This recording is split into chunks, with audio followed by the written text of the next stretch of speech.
Hi guys, yan. O, di ba guys?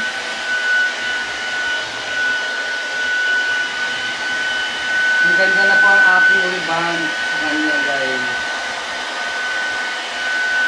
Talagang sulit po ang kanyang binayad guys. Ayan. Nakita niyo po ba? Kasi guys, ang buhok na kasi kulot. Ayan o.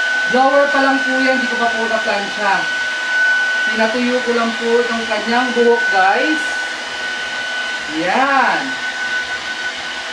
Oh. Wala pa pong plancha yan guys. Nakita nyo ba? Flat na flat agad ang kanyang hair.